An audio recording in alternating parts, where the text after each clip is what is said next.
آج کی ہماری گفتگو کا موضوع فضائل امیر المومنین علیہ الصلاۃ والسلام ہے۔ اس کے لیے ہم نے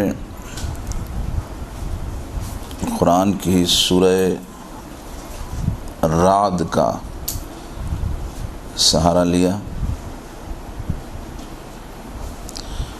ارشاد رب العزت ہو رہا ہے،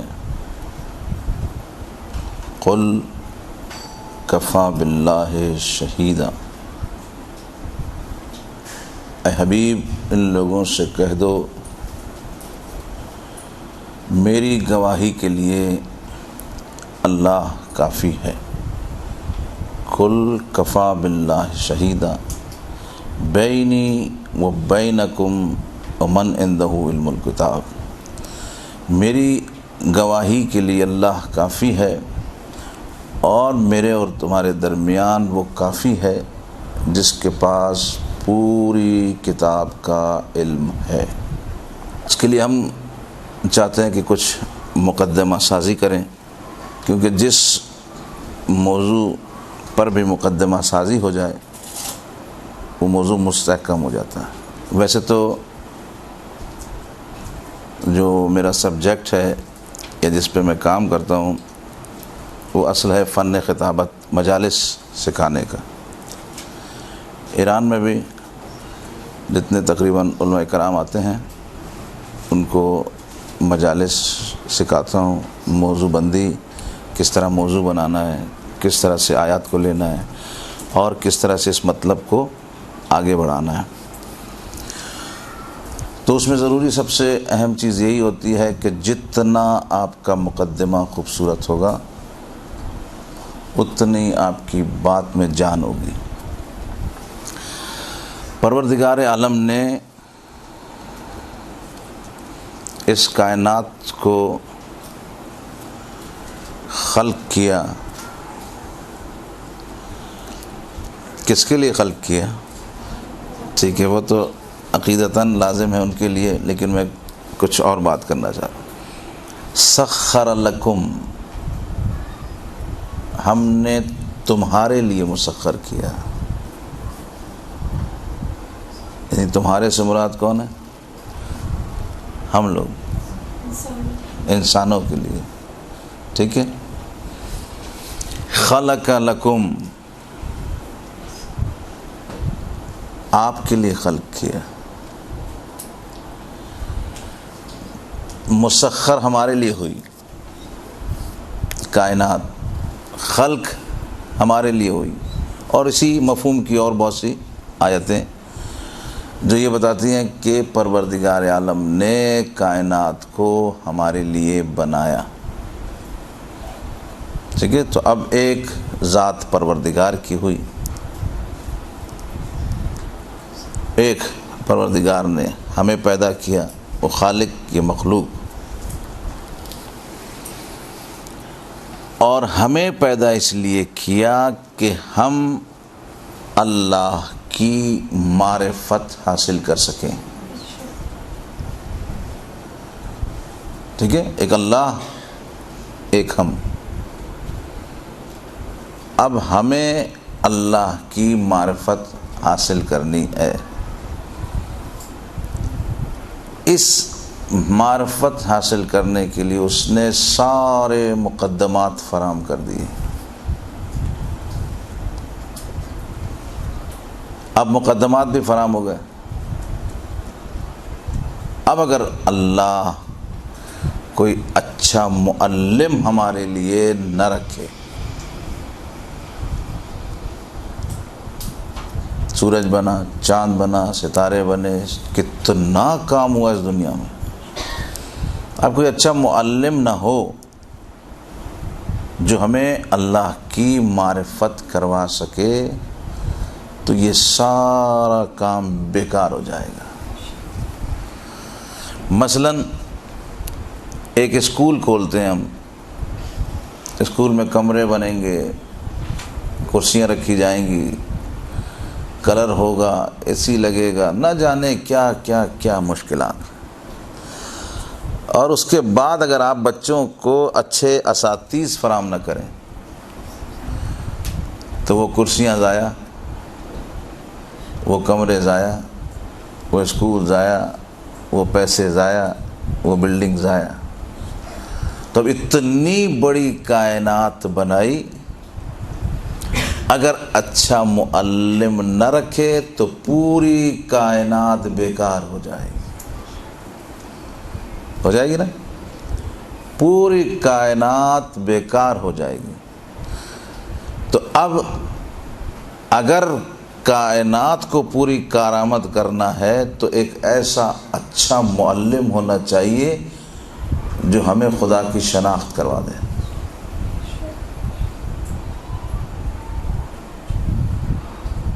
اور یاد رکھیے، ہمیشہ دے وہی سکتا ہے جس کے پاس کچھ ہوتا۔ اگر مولا کائنات خود اللہ کو نہ پہچان سکیں تو ممکن نہیں ہے کہ ہمیں پہچانوا سکیں۔ اور اس بات کا اقرار خود پیغمبر گرامی نے کیا، یا علی تم نے اللہ کو اور مجھے پہچانا۔ خود اقرار کر دیا پیغمبر نے کہ تم ہی ہو جس نے اللہ کو اور مجھے پہچانا۔ تو اس عظیم ہستی کا کہ جس کی وجہ سے کائنات کی ہر شے کارآمد ہو گئی، تو بتائیے اس میں کتنے فضائل ہوں گے؟ بے انتہا فضائل، اتنے فضائل کہ انسان سوچ بھی نہیں سکتا۔ مولا کائنات کے بارے میں آپ نے ایک لفظ سنا ہوگا، مظلوم اول۔ سنا ہے؟ کس کس نے سنا ہے؟ تو کیا اس سے کیا ذہن میں آتا ہے مظلوم اول سے؟ حالانکہ کربلا میں تو امام حسین پہ ظلم ہوا۔ جی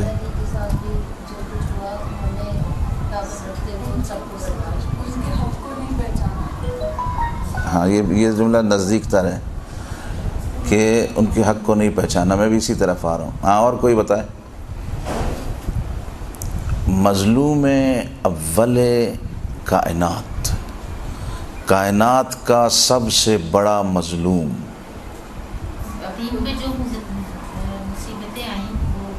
وہ تو امام حسین نے برداشت کی۔ سر ولایت ہونے کے باوجود، عالم ہونے کے باوجود 25 سال بہت خاموشی سے گزارے مولانا نے، صبر کیا، برداشت۔ سب سے بڑا ظلم یہ ہے کہ حق کو کسی نے جتنا وہ دے سکتے تھے اتنا لیا نہیں ہے، ان کے پاس کی فضیلتوں کو نہیں پہچان سکے۔ ہاں، قریب قریب جملے نزدیک ہیں کافی۔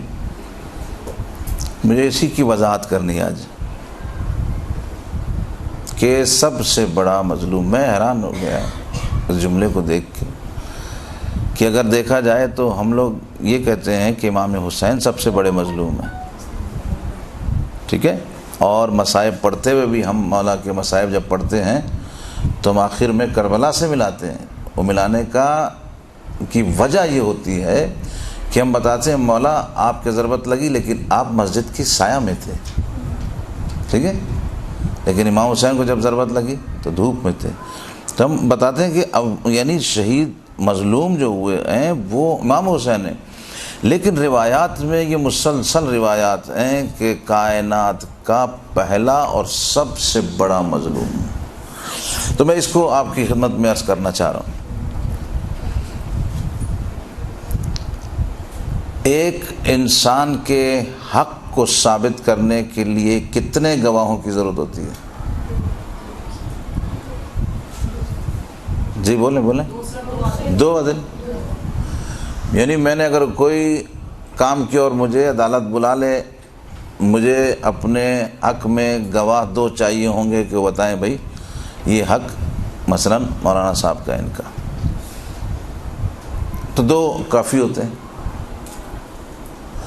مولا کائنات کی سب سے بڑی مظلومیت یہ ہے کہ 2 آدمی نہیں 1,00,000 افراد تھے۔ غدیر میں کتنا بڑا مجمع تھا؟ 1,00,000 سے زیادہ، تو ہم کم از کم 1,00,000 لے لیں۔ 1,00,000 افراد کے ہوتے ہوئے گواہ کوئی نہ بنا، ہے یہ بات لاجک والی؟ اب ہے ایسے کوئی مظلوم؟ اچھا کیا یہ ممکن ہے؟ اب ذہن میں سوال پیدا کرتے ہیں، آیا یہ ممکن ہے کہ 1,00,000 افراد بھلا دیں؟ بھئی 1 آدمی بھلا دیں، 2 آدمی بھلا دیں، 3 آدمی بھلا دیں، 1,00,000 افراد بھلا دیں؟ آیا یہ ممکن ہے؟ ہماری نظر میں ممکن نہیں ہے، لیکن جب اس کو ہم علمی پیرائے سے اس پر بحث کریں گے تو دیکھیں آپ ممکن ہے۔ غدیر میں جتنے بھی لوگ تھے، یہ پوائنٹ نوٹ کرتے جائیں، غدیر میں جتنے بھی لوگ تھے، آیا کیا سب کے سب نبی کے بیٹے تھے؟ 1,00,000 افراد جو غدیر میں تھے نبی کے بیٹے تھے؟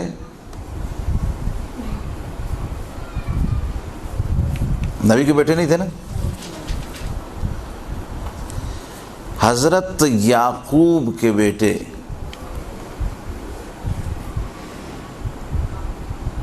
حضرت یوسف علیہ السلام کو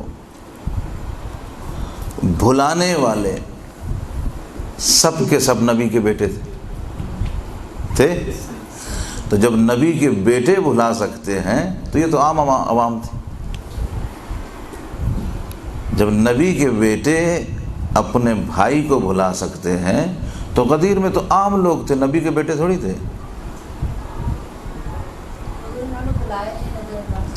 وہی نظر انداز، یہ بھی ادھر بھی یہی میں کہنا چاہ رہا ہوں کہ ادھر بھی نظر انداز کیا نا، گواہی نہیں دی۔ تو جب یہ ممکن ہے تو یہ بھی ممکن ہے۔ پہلا پوائنٹ یہ کہ غدیر میں سب کے سب نبی کے بیٹے نہیں تھے، نبی کے بیٹوں نے جو ہے بھائی کو فراموش کر دیا، بھائی کی گواہی نہیں دی، بھائی کے ساتھ ظلم کیا، تو یہ تو عام لوگ تھے، تو ممکن ہو گیا۔ سوال ہمارا کیا تھا؟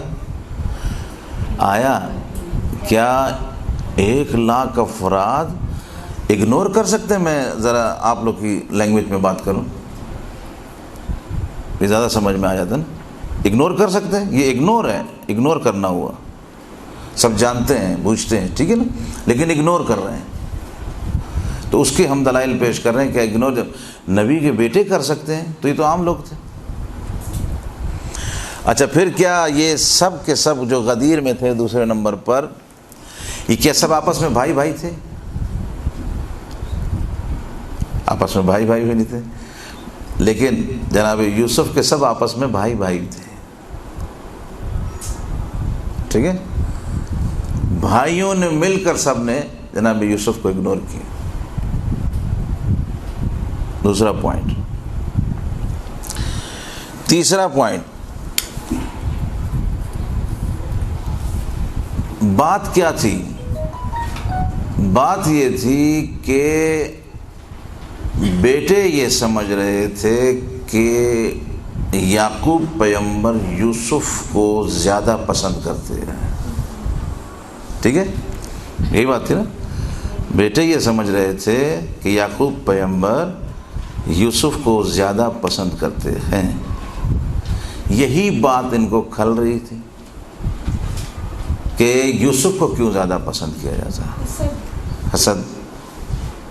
یہ بات ان کو سمجھ میں نہیں آ رہی تھی کہ یوسف کو کیوں پسند کرتے ہیں، تو اس لیے انہوں نے یوسف کو اگنور کرنا شروع کیا۔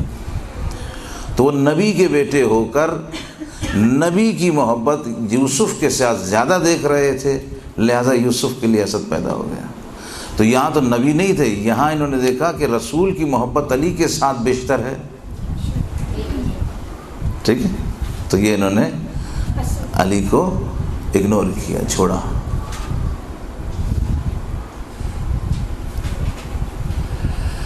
یہ میں آپ کی خدمت میں عرض کروں، یہ مولا کائنات کے فضائل یہ ہمارے خون کا حصہ ہے، ہمارے عقائد ہیں. آج کل آپ ٹیلی ویژن پر دیکھ رہے ہوں گے کہ سازش کے تحت کس طرح سے علماء کو لا کر ان سے غیروں کے فضائل پڑھوائے جا رہے ہیں. کلپ آپ لوگوں نے دیکھا ہوگا.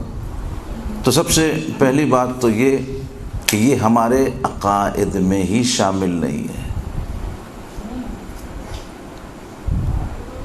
صحیح ہے، یہ ہمارے عقائد میں ہی شامل نہیں ہے کہ ہم ان لوگوں کے فضائل پڑھیں کہ جو ہماری نظر میں کسی بھی طرح سے درست نہیں تھے. ادب و آداب اپنی جگہ، تاریخی مطالعہ اپنی جگہ، لیکن حقائق اپنی جگہ. کس طرح سے لوگ سازش کر رہے ہیں، دیکھیں آپ کے علماء کرام کو لے کر آتے ہیں اور ان سے خلفاء کے فضائل پڑھوائے جا رہے ہیں. تو کم از کم میں اس جگہ سے یہ پیغام دینا چاہوں گا کہ ایسے لوگ جو کم از کم اس طرح کے فضائل بیان کر رہے ہیں تو اس بات کا ثبوت دے رہے ہیں کہ یہ کم از کم شیعہ نہیں ہے. لباس میں ہیں شیعہ کے، لیکن یہ شیعہ نے حیدر کرار نہیں ہے، ورنہ یہ کسی غیر کے فضائل نہیں پڑھتے. تو دیکھیے سازشیں کس طرح سے ہو رہی ہیں. لوگ سازشوں پر سازشیں کر رہے ہیں. تو کیا آج اتنا برا وقت آ گیا کہ خود شیعہ اٹھ کر جو ہے دوسروں کے فضائل پڑھنے لگے؟ تو باپ بیٹے سے محبت کرتا ہے، بھائی اس محبت کو برداشت نہیں کر سکتے، لہٰذا یوسف سے ایک دشمنی پیدا ہو جاتی ہے. رسالت مآب علی سے ایسی محبت کرتے ہیں کہ 1,00,000 صحابی جلنے لگتے ہیں. عام آدمی نہیں ہے، اصحاب ہیں، سارے کے سارے اصحاب ہیں اور حج کر کے آ رہے ہیں.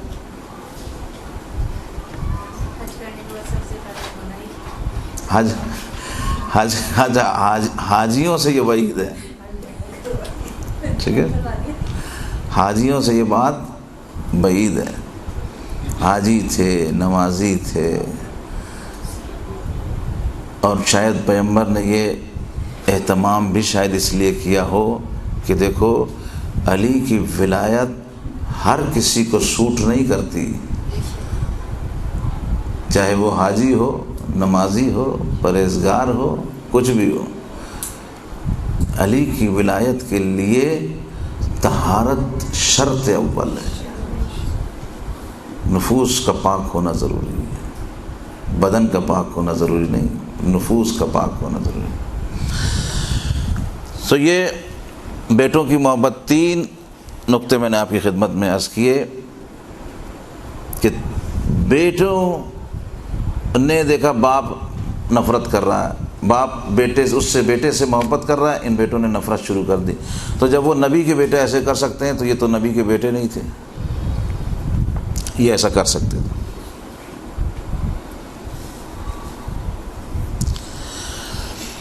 تیسری بات یہ، چوتھی بات، پیغمبر گرامی سے یہ لوگ یوسف کے بھائی جناب یوسف کو لے جانے کے لیے رسول پیغمبر کو، حضرت یعقوب کو وعدہ کر کے آئے تھے کہ ہم اسے اپنے ساتھ کھیلنے لے جا رہے ہیں اور ہم اسے واپس لائیں گے. ٹھیک ہے، تو یہ پیغمبر کے بیٹوں نے پیغمبر سے وعدہ کیا تھا کہ ہم یوسف کی حفاظت کریں گے. جبکہ غدیر میں کسی نے بھی رسول سے وعدہ نہیں کیا تھا کہ ہم علی کو نہیں چھوڑیں گے، لہذا جو وعدہ کرنے والے چھوڑ سکتے ہیں تو انہوں نے تو وعدہ بھی نہیں کیا تھا، انہوں نے چھوڑ دیا۔ سوال کلیئر ہوتا جا رہا ہے آہستہ آہستہ کہ ہم نے کہا کہ کیوں 1,00,000 آدمی کیا فراموش کر سکتے ہیں، کہ اس کے دلائل میں پیش کر رہا ہوں کہ جی ہاں پیش چھوڑ سکتے ہیں، 1,00,000 افراد بھی بالکل چھوڑ سکتے ہیں، انہوں نے اسی لیے چھوڑا۔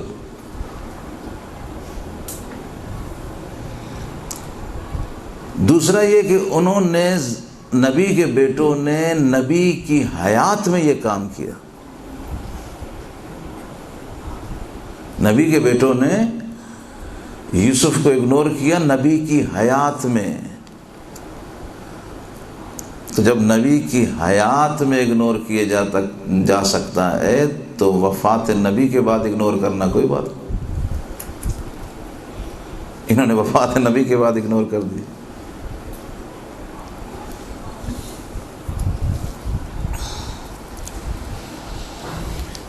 کتنے پوائنٹ ہو گئے؟ 5۔ چھٹا پوائنٹ، جناب یوسف نے ان میں سے کسی کو مارا نہیں تھا، بھائیوں میں سے کسی کو نہیں مارا تھا، کسی کے ساتھ جناب یوسف کی دشمنی نہیں تھی، تب بھی انہوں نے یہ جناب یوسف کے ساتھ کیا۔ یہاں پر تو علی ان کے باپ داداؤں کو خوب مار چکے تھے، اچھی طرح سے ان کے باپ داداؤں کی پٹائی کر چکے تھے، تو یہاں پہ تو دشمنی بنتی ہے، لہذا انہوں نے علی کو چھوڑ دیا۔ وہاں پہ کوئی دشمنی بھی نہیں تھی، تب بھی انہوں نے یوسف کو اگنور کیا، یہاں تو دشمنی بنتی ہے، لہذا انہوں نے چھوڑا۔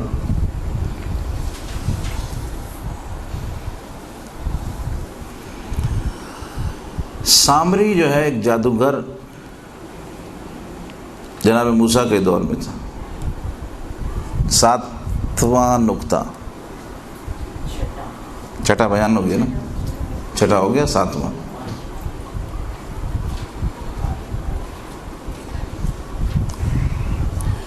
سامری جو ہے موسیٰ کے دور میں ہے، اس نے ایک ایسی چیز بنائی جادو کر کے کہ اس میں سے آواز آتی تھی، بت ٹائپ کی کوئی چیز بنائی۔ اب لوگ اس آواز کو دیکھ کر لوگوں نے خدا کو چھوڑ دیا، ٹھیک ہے۔ لوگ دیکھیں کتنے ماشاءاللہ عقل مند ہوتے ہیں اور ہر دور میں ہوتے ہیں۔ اس میں سے کچھ آوازیں نکل رہی تھیں تو وہ لوگوں نے کہا کہ یہ تو بہت پیاری چیز ہے، بہت زبردست چیز ہے، اس کی پوجا میں لگ گئے، اللہ کو فراموش کر دیا، اللہ کو چھوڑ دیا۔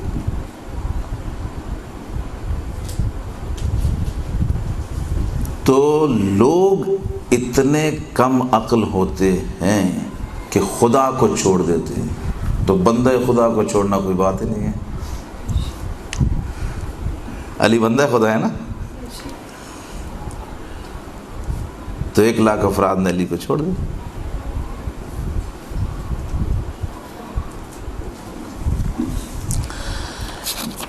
جناب موسیٰ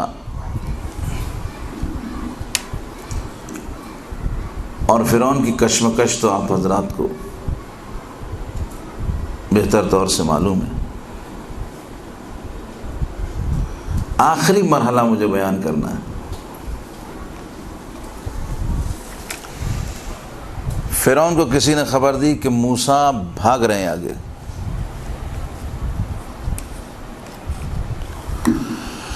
فرعون جناب موسیٰ کے پیچھے لشکر لے کر، جناب موسیٰ اپنے لشکر کے ساتھ آگے آگے دریائے نیل پر پہنچے۔ یہ مرحلہ سخت ہوتا ہے. دریائے نیل پر پہنچے, اب اتنا بڑا دریا سامنے اور اتنا بڑا دشمن پیچھے, اب کیا کریں؟ لوگ گھبرا گئے. جو لوگ ہوتے ہیں نا یہ جلدی گھبرا جاتے ہیں. موسیٰ سے کہنے لگے اب کیا کریں؟ موسیٰ نے کہا میرا خدا وہ ہے جو راستے پیدا کرتا ہے. توکل, سامنے دریا ہے, راستہ کوئی نہیں ہے, پیچھے دشمن ہے. عقیدہ اور ایمان اسی وقت پتہ چلتا ہے کہ جب راستہ بند ہو جائے, اس وقت جو اظہار عقیدہ کرتا ہے وہ اس کا نتیجہ دیکھتا ہے. راستہ بند ہو گیا, جناب موسیٰ کہتے ہیں کہ نہیں, میرا اللہ وہ ہے جو راستے پیدا کرتا ہے, نجات اس کے ہاتھ میں. توکل اللہ پر کیا, اللہ نے دریا سے راستہ کھول دیا. ٹھیک ہے, دریا سے راستہ کھولا, جناب موسیٰ کی فوج نکلنے لگی آگے.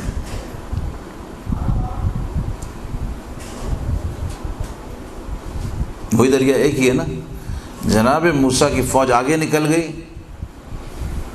جیسے کراس کر گئی اتنے میں باطل کی فوج, فرعون کی فوج اندر آ گئی.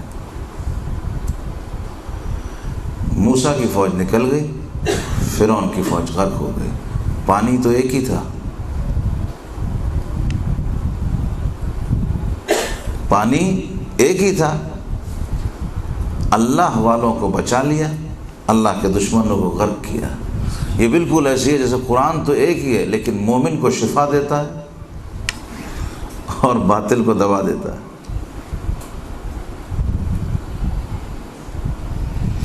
تو یہ میں نے آپ کی خدمت میں 8 نقطے پیش کیے کیونکہ میں چاہتا تھا کہ مولا کائنات کے فضائل میں سے جو زندگی کے 2 حصے تقسیم ہوئے, ایک یہ کہ کائنات کا مظلوم علی ہے, ایک زندگی کا یہ حصہ.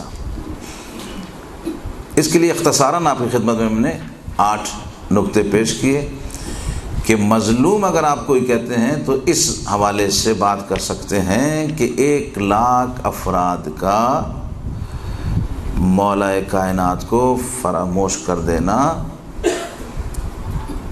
ممکن ہے. ہمارے ذہنوں میں یہ بات ہی نہیں تھی, ہم سوچتے تھے کیسے 1 لاکھ آدمی کیسے بھول سکتے ہیں. تو یہ 8 نقطے آپ کی خدمت میں پیش کیے کہ مولا کائنات دنیا کے مظلوم ترین انسان ہے, ورنہ 1 لاکھ گواہیاں بہت ہوتی ہیں, 2 گواہیاں کافی ہوتی ہیں. ایک تو مولا کائنات کی زندگی کا یہ حصہ, اور یہ حصہ بھی مظلوم ہونے کے باوجود بافضیلت ہے. زندگی کا یہ حصہ بھی بافضیلت ہے. یعنی جس شخص کو 1 لاکھ افراد چھوڑ دیں پھر بھی وہ رسول کو نہ چھوڑے تو کیسی شخصیت ہے, کس کمال پر ہوں گے مولا کائنات. تو ایک حصہ یہ برحمتك يا أرحم الراحمين وصلى الله على محمد وآله الطاهرين.